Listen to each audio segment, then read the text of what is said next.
Thank you. Good morning. My name is Brian Kingston, President and CEO of the Canadian Vehicle Manufacturers Association. Next week, the federal government is expected to announce its final zero-emission vehicle sales mandate. The mandate will dictate what vehicles Canadians can and can't buy, with a target of 100% ZEV sales by 2035.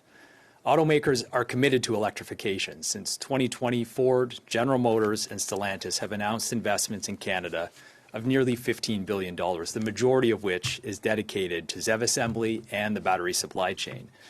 The number of ZEVs available to Canadians has increased exponentially, from 3 models in 2012 to 77 models this year in every vehicle segment. An additional 41 models are expected in Canada next year. EV inventories are at record levels now, with the average weekly inventory increasing 146% year over year as of November. This has enabled EV sales to increase, reaching 12.1% of new vehicle sales in the third quarter of 2023. Rather than micromanaging vehicle sales across Canada, mass adoption requires urgent efforts to address affordability and charging challenges that are facing Canadians.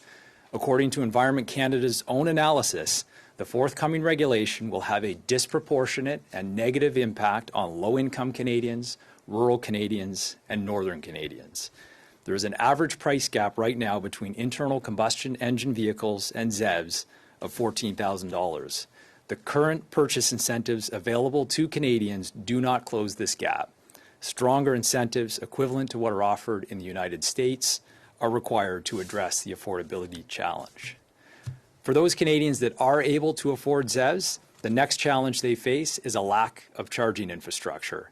According to Enercan, 442,000 public chargers and 2.2 million multi-unit residential chargers are required by 2035.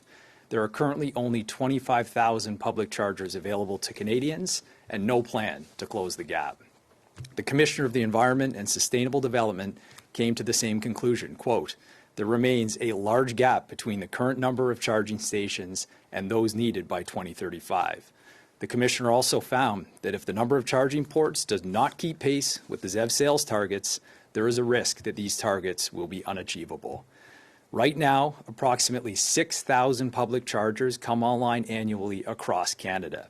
To reach the target the government has established, we would need to see 35,000 new chargers built every single year until 2035. And these challenges are not unique to Canadian consumers. The federal government has established its own target of converting 80% of the federal fleet to ZEVs. Today, less than 3% of the fleet is electrified. And at the current rate of deployment, the government will reach just 13% by 2030. The forthcoming ZEV mandate will leave Canadians out in the cold. Fortunately, there is a better way. We're calling on the government today to help Canadians make the switch to electric with the supports required, not mandate what they can and cannot buy. Thank you.